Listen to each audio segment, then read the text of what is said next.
El material descartado, o metraje sobrante, son todas las tomas, escenas, diálogos o ángulos de cámara que se grabaron durante la producción, pero que fueron eliminados y no aparecen en el corte final de la película que se proyecta en salas. En toda película siempre hay material descartado, incluso en el UCM.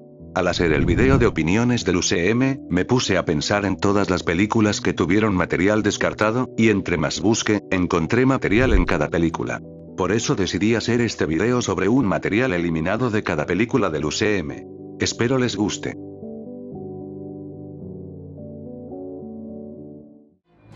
Espero les guste el video porque no subo nada desde la era mesopotámica, y básicamente tuve que pelear con la flojera para poder hacer algo.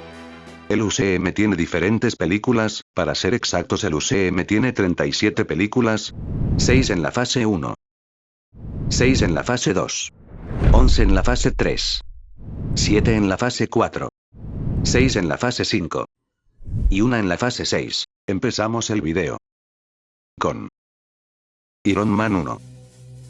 Iron Man de 2008 no solo es considerada una de las mejores películas de superhéroes, sino que también fue la pionera absoluta de todo este universo cinematográfico, por lo que tuvo una inmensa cantidad de material desechado. Para no usar la ya conocida escena de Nick Fury y su mención de los mutantes y Spider-Man, decidí traerles una escena muy interesante de la que poco se habla. Este momento descartado muestra la primera vez que Pepper descubre el gran secreto de Tony Stark. En esta escena eliminada, Pepper Potts se despierta después de una alocada fiesta en Dubai, secuencia que por cierto también fue eliminada, y de repente escucha un ruido muy extraño. Al ir a investigar qué está pasando, termina descubriendo a Tony Stark utilizando por primera vez el traje de Iron Man.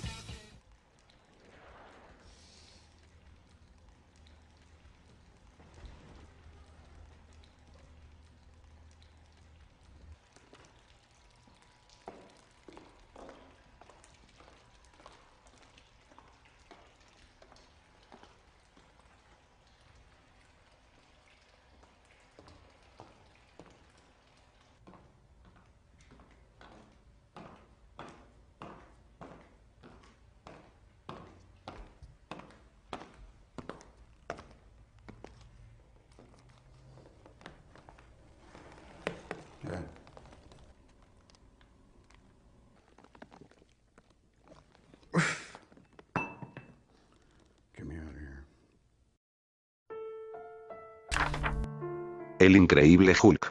El Increíble Hulk, estrenada en 2008, buscaba consolidar con urgencia este nuevo universo expandido, mostrando el lado más bruto y científico de Marvel, lo que llevó a planear conexiones asombrosas que nunca vieron la luz. El director Louis Leterrier confesó para MTV en ese mismo año que su intención original era incluir un cameo del Peter Parker de Tobey Maguire. La idea era que apareciera caminando por el campus de la Universidad de Columbia, justo donde Bruce Banner se encontraría con Samuel Stearns, pero lastimosamente Sony Pictures se negó rotundamente a que cualquier contenido de Spider-Man apareciera en esta producción.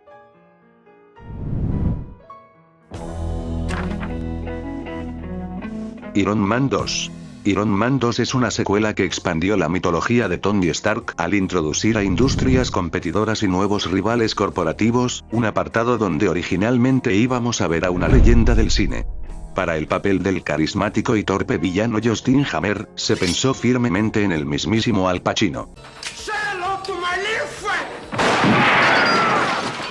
Se dice en Hollywood que el actor no aceptó debido a negociaciones que simplemente no prosperaron, aunque la razón exacta se desconoce y al final todo quedó en puros rumores de la producción.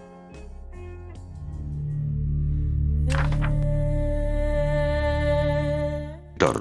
La primera película de Thor nos introdujo al mundo cósmico de Asgard y a la mitología nórdica, adaptando el clásico mito del dios del trueno desterrado a la tierra, aunque omitiendo un elemento gigantesco de las viñetas. Como ya es conocido, Donald Blake en los cómics es un humano creado por Odín para ser el huésped de su hijo bajo la apariencia mortal de un joven estudiante de medicina de la Universidad de Harvard. En el guión original de la película, Thor se transformaba literalmente en Blake al ser desterrado y no recordar absolutamente nada de su vida divina. En su forma humana, Thor habría sido interpretado por Kevin McKidd, conocido por su papel de Owen Hunt en Grey's Anatomy, pero esta idea se descartó por completo al considerarse demasiado confusa para la audiencia.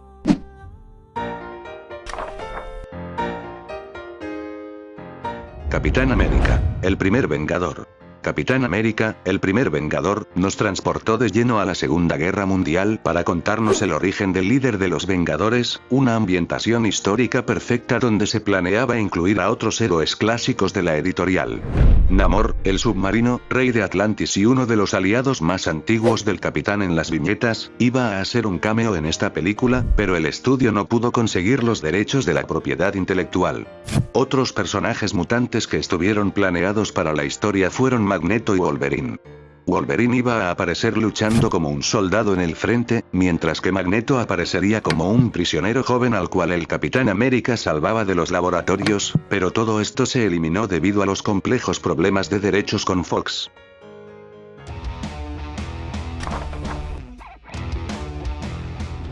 Avengers.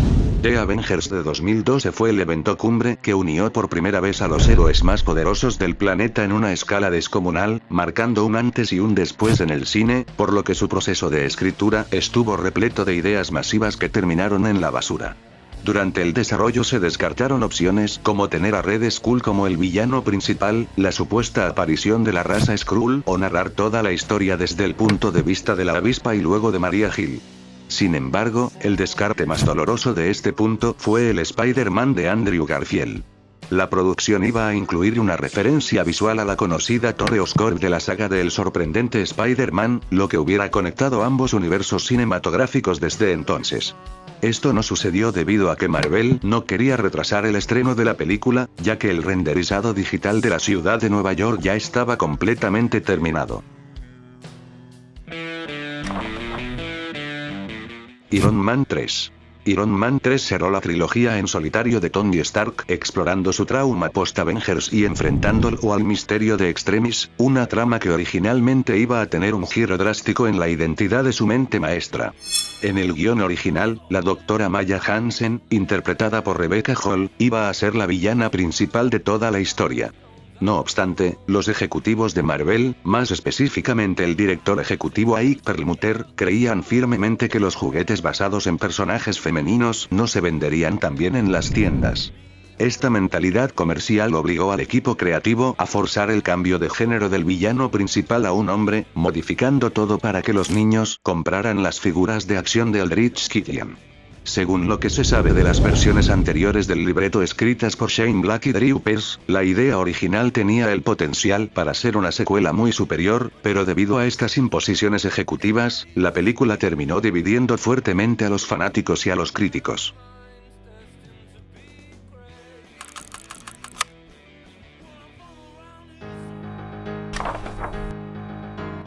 Thor: The Dark World. Thor: Un mundo oscuro expandió los mitos asgardianos, adentrándose en el conflicto contra los elfos oscuros y el éter, una secuela que resultó bastante caótica en su desarrollo y que dejó fuera a un personaje que los fanáticos morían por ver. Valkyria o Brunilda es una poderosa guerrera y superheroína asgardiana, es una aliada fundamental del dios del trueno y ha formado parte clave de equipos heroicos como los Defensores. No los Defensores de la serie aburrida, sino los Defensores de... Valkyria estaba planeada para aparecer en esta segunda película de Thor, pero, ¿por qué esto no sucedió?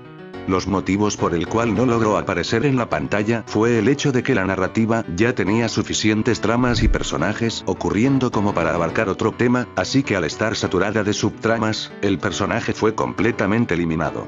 Ahora vamos con la mejor película del UCM, o bueno, eso es lo que yo pienso.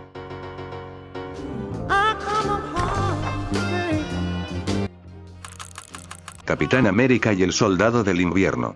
Capitán América y el Soldado del Invierno revolucionó el universo Marvel al transformarse en un thriller político lleno de traiciones y espionaje, cambiando las reglas del juego para siempre, una seriedad que casi se ve interrumpida por un villano de aspecto muy caricaturesco. Christopher Marcus y Stephen McFeely contemplaron usar a M.O.D.O.K. para orquestar la conspiración dentro de S.H.I.E.L.D. Y querían al mismísimo Peter Dinklage. Desearía ser el monstruo que ustedes creen que soy. Conocido actor de Game of Thrones, para interpretar el papel. M.O.D.O.K. es un adversario mortal que ha luchado contra el Cap en los cómics docenas de veces. Pero debido a su gigantesca cabeza, los productores pensaron que M.O.D.O.K. no sería tomado en serio por el público y lo cambiaron por un nuevo villano, Alexander Pierce, interpretado por el difunto Robert Redford. Como dato curioso, se planeó originalmente que Alexander Pierce fuera Red Skull disfrazado. En esta versión, el villano habría estado infiltrado y liderando los planes de Hydra dentro de S.H.I.E.L.D. desde las sombras. Esto no sucedió porque los realizadores buscaban un estilo de thriller político y conspiración realista inspirado en el cine de los años 70, por lo que consideraron que era un villano demasiado fantasioso y que rompería con la atmósfera realista y aterrizada que querían para la película.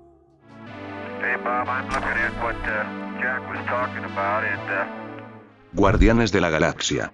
Guardianes de la Galaxia de 2014 fue una apuesta arriesgada que nos introdujo al rincón cósmico de Marvel con mucha música retro, humor y una estética espacial única, una identidad que evolucionó drásticamente desde sus primeros conceptos visuales. Durante la Comic Con de 2012, Marvel Studios proporcionó a los asistentes el anuncio de Guardianes de la Galaxia dirigida por James Gunn, y la película se presentó con un arte conceptual con diseños muy fieles al cómic, más específicamente a la saga Aniquilación. Sin embargo, al momento de estrenarse la película en 2014, ya no estaban los mismos diseños del arte conceptual que se presentó ese mismo año. Estos diseños se descartaron debido a que en el cómic el equipo utiliza uniformes azul marino y cascos unificados porque actúan como un frente militar serio y coordinado ante el fin del universo, lo cual arruinaba por completo el concepto que se buscaba para la película, el de un grupo disfuncional de rebeldes e inadaptados, por eso los diseños militares fueron eliminados.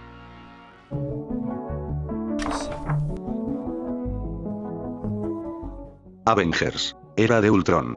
Avengers Era de Ultron reunió de nuevo al equipo para enfrentar a una inteligencia artificial destructiva, mostrando las debilidades y temores más profundos de los héroes, un tono oscuro donde se pretendía hacer un homenaje histórico al gigante Esmeralda.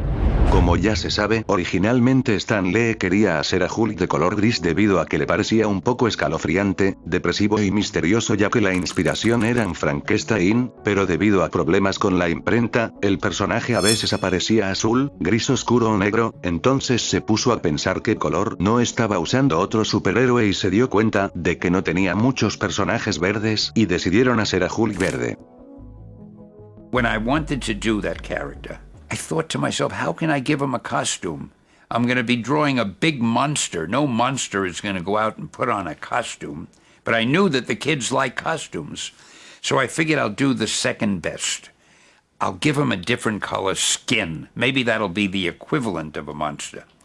Well, what color would I use? I figured maybe a mysterious-looking gray would be nice. Gray is kind of spooky and depressing and mysterious. So in the first issue, we colored him gray. But what happened was, for some reason, the printer had difficulty printing that gray color. And on some pages, he was light gray. On some pages, he was dark gray. On some pages, he looked almost black. And I figured, we can't have a hero whose skin color changes all the time. So I called the printer, hey, what colors can you print with no trouble? They said, oh, any of them. It's just gray is a little bit of a problem. So I thought, okay, what color isn't being used at the moment? And I figured, I can't think of any green characters. We'll make them green. I mean, it was just as casual as that. And it turned out to be a great choice because, as I mentioned sometime earlier, I love advertising and I love catchphrases. And by making them green, I was able to give them nicknames like the Jolly Green Giant, you know, the Green Goliath. So I'm very glad we made him green.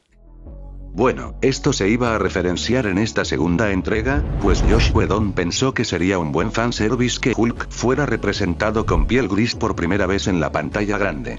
Cuando Whedon se dio cuenta de que animar a Hulk en un color diferente llevaría mucho tiempo y sería sumamente costoso, el director cambió de opinión. En cambio, hizo que los ojos de Hulk parecieran más hoscos para que se viera más animal. Como dato curioso, al terminar la guerra contra Ultron, donde Hulk decide quedarse en el Quinjet en modo oculto. La idea original de Joss Whedon era mostrar que la nave salía de la atmósfera terrestre y se perdía en el espacio profundo cerca de Saturno, conectando directamente con un futuro Planet Hulk, para evitar que la audiencia asumiera de inmediato que tendría su propia película espacial, y dado que aún no tenían luz verde oficial para una cinta en solitario del personaje en ese momento, decidieron modificar la escena en la sala de edición. En lugar de dejarlo volar hacia el cosmos, alteraron el final para que el Quinjet mantuviera una señal de sigilo dentro de la atmósfera terrestre, dejando su paradero exacto como un misterio.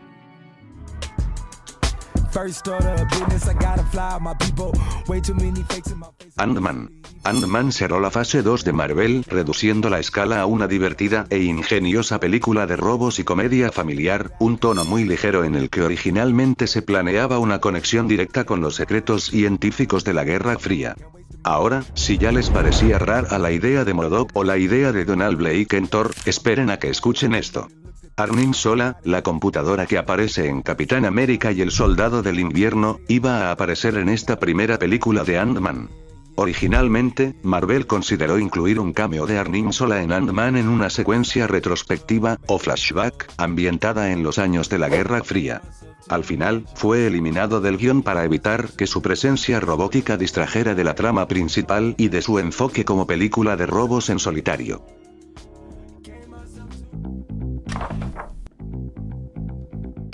Capitán América. Civil War.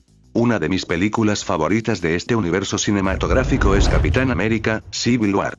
Como ya es muy conocido, esta obra maestra que dividió a los Vengadores y cambió el rumbo geopolítico de los héroes, estuvo a punto de no suceder debido a conflictos con Sony por los derechos de Spider-Man, y no solo eso, sino también por problemas con el contrato de Robert Downey Jr. El plan original contemplaba un papel muy pequeño para Tony Stark. Sin embargo, el actor exigió un rol coprotagónico con un pago mucho mayor. Esta petición enfureció al director de Marvel en ese momento, a Ed Perlmutter, quien ordenó borrar por completo a Iron Man del guión para ahorrar costos. Esto desató una grave crisis interna. Kevin Feige, jefe de Marvel Studios, defendió al actor y amenazó con renunciar si lo despedían. Disney intervino a favor de Feige, le dio el control total del estudio y aprobó un contrato de $40 millones para Downey Jr. Pero claro, una pregunta se mantiene en la mesa: ¿qué tenía planeado a Ed Perlmutter en caso de que no pusieran a Robert como había ordenado? La respuesta es Capitán América y la Sociedad Serpiente.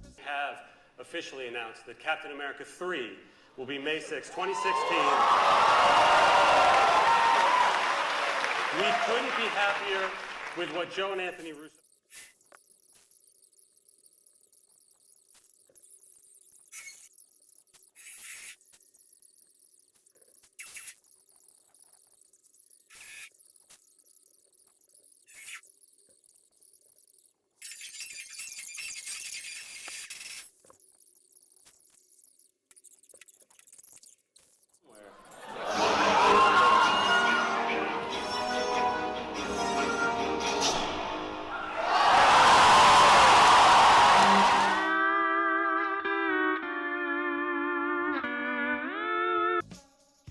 Esta era una película mucho más cercana en estilo a Capitán América y el Soldado del Invierno, un thriller político que trataba sobre Steve y Falcon tratando de encontrar a Bucky y descubriendo a la Sociedad Serpiente, donde al final el verdadero villano resultaría siendo Simo.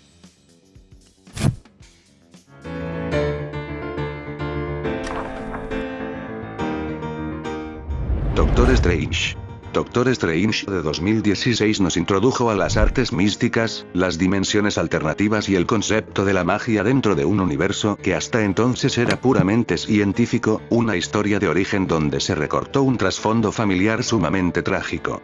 Originalmente, los guionistas planearon una secuencia de flashbacks y pesadillas que mostraba el ahogamiento de Donna Strange, la hermana de Doctor Strange, ya que se suponía que ella fallecería durante su infancia. Esto iba a servir como la motivación emocional principal para que Steven se convirtiera en médico, pero se eliminó para agilizar el ritmo de la película. Al final, como ya sabemos, toda esta subtrama se añadió en Doctor Strange en el multiverso de la locura.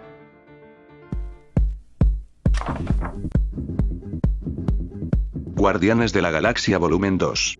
Guardianes de la Galaxia Volumen 2 profundizó en los lazos familiares del equipo, combinando emociones fuertes con el humor irreverente de James Gunn y una colorida estética ochentera, una ambientación nostálgica donde casi vemos el debut de un héroe muy esperado. En 2026, se estrenó Wonder Man, una serie la cual fue bien recibida, y este proyecto presentaba a Simon Williams y su difícil camino para interpretar a Wonder Man, el icónico héroe de su infancia. Pero Wonder Man iba a aparecer en el UCM desde mucho antes. James Gunn tenía planeado un cameo sorpresa sobre este personaje. En la escena donde Ego intenta absorber parte de la Tierra, se vería un festival de cine en honor a Simon Williams. En este festival se verían carteles y pósters donde Simon Williams iba a ser interpretado por Nathan Fillion, conocido por Firefly y por ser Guy Gardner en la película reciente de Superman. Este cameo fue eliminado porque a James Gunn no le gustó que todo el internet se enterara rápidamente del asunto, ya que como estaban grabando en la calle, varias personas tomaban fotos y las filtraban en internet. Otra razón por la que se eliminó el cameo fue debido a que Gunn sentía que ralentizaba la película.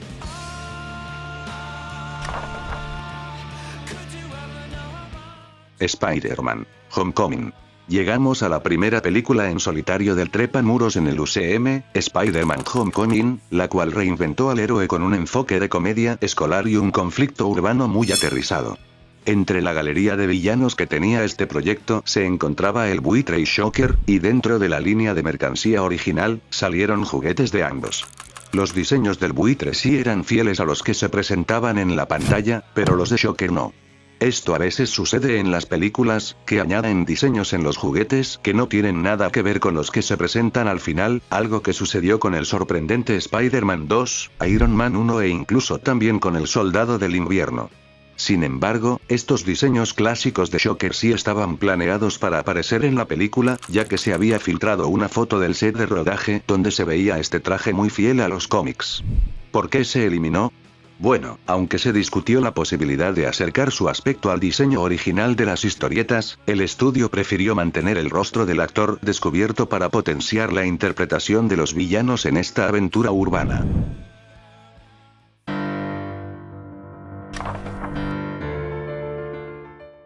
Thor: Ragnarok. Thor Ragnarok le dio un giro total a la franquicia del dios del trueno, apostando por la comedia absurda, la acción desenfrenada y una estética visual inspirada en los cómics de Jack Kirby, un descontrol cósmico donde casi vemos a un aliado legendario. Durante la película se alcanzó a ver esculpido en la torre del Gran Maestro el rostro de Beta Ray Bill. Pero, ¿quién es Beta Ray Bill?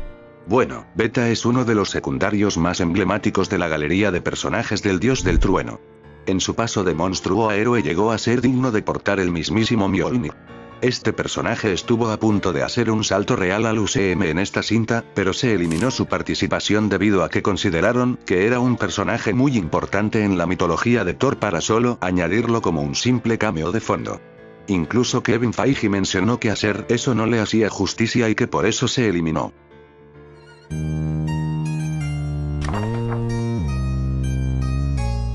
Black Panther.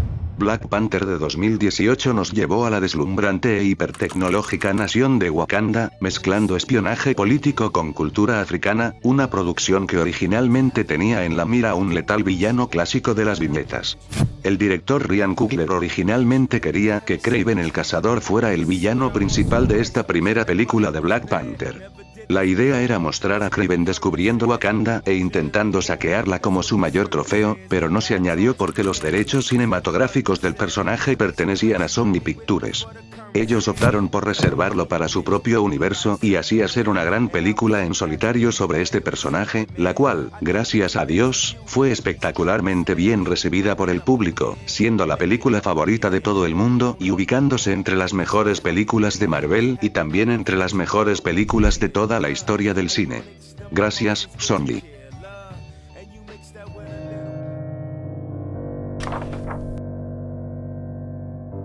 Vengadores: Infinity War.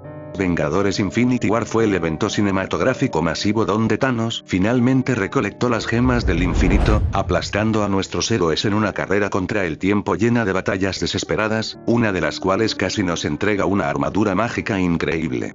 Como se sabe, en Infinity War, el Doctor Strange fue torturado por Ebony Maw, pero es liberado gracias a Iron Man. Bueno, en los artes conceptuales consideraron la idea de que Iron Man le transfiriera su traje a Strange para hacerlo inmune a los ataques de Maw. En esta idea, el traje de Strange albergaba el ojo de Agamotto en su pecho en lugar de un receptor de arco, lo cual era un toque visual increíble. El ojo alimentaría el traje, transformándolo en una armadura impulsada mágicamente que Strange usaría para derrotar a Maw. Esto fue eliminado debido a que la idea de que Stark le transfiriera su armadura a otra persona ya la habían hecho en Iron Man 3, por lo que sintieron que no habría aportado nada verdaderamente nuevo si se hubiera incorporado a esta película.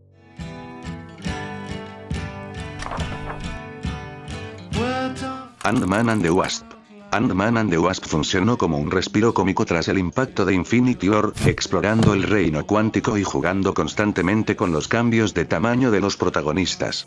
Entre todas las ideas raras y descartadas de todo el universo Marvel, esta película por lejos tiene la idea más bizarra de todas. El arte conceptual adelantó una secuencia de fantasía en la que Scott y Cassie se encuentran cara a cara con una ardilla gigante, y Cassie lleva en hombros a un Scott encogido. ¿Qué rayos es eso? Esto no es broma, de hecho, aquí estarán viendo las dos imágenes a continuación. Sinceramente no encontré una razón oficial de por qué las eliminaron, pero la verdad es que no me pregunto eso, lo que me pregunto es, ¿por qué demonios se les ocurrió esta idea tan rara en algún momento del guión? Capitana Marvel. Capitana Marvel nos transportó a la década de los 90 para contarnos el origen cósmico de Carol Danvers y la guerra entre los Kree y los Skrull, un clímax intergaláctico que originalmente iba a ser mucho más desafiante para la heroína. Algunos críticos señalaron la extrema facilidad que tuvo la Capitana Marvel para eliminar a la flota Kree al final de la película. Es por eso que el plan original era diferente, pues en lugar de la flota de naves Kree liderada por Ronan el Acusador, Carol habría tenido que lidiar con los temibles Kree Sentries persiguiéndola en el espacio, aunque al final se desconoce la razón exacta de su eliminación.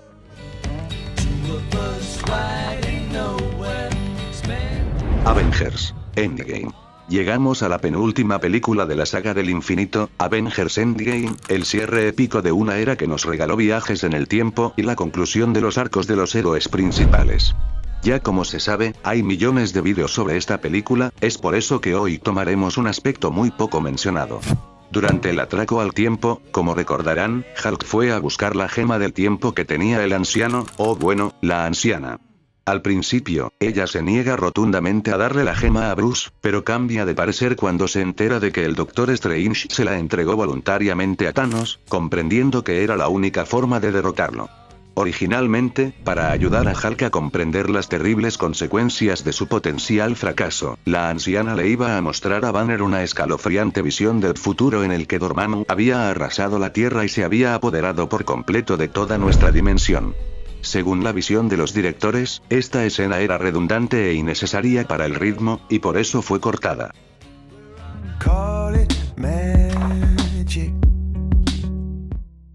Spider-Man: Far From Home. Spider-Man Lejos de Casa cerró oficialmente la fase 3, mostrándonos a un Peter Parker lidiando con el luto en un viaje escolar por Europa, una travesía donde estuvo a punto de vestir un traje oscuro con un trasfondo muy comiquero. Entre los planes estéticos de esta película se canceló un traje que estaba fuertemente inspirado en el diseño de Superior Spider-Man de los cómics, el cual, a su vez, se basó en un diseño descartado que hizo el artista Alex Ross para las películas originales de Sam Raimi. El objetivo del traje que se escogió finalmente era mostrar a Peter madurando y saliendo de la sombra de Tony Stark, creando su propia identidad. El diseño que se canceló, al dejar los brazos y el torso casi completamente negros con ese patrón de flecha invertida, rompía demasiado con la silueta clásica y tradicional del héroe, y por esa razón se terminó cancelando.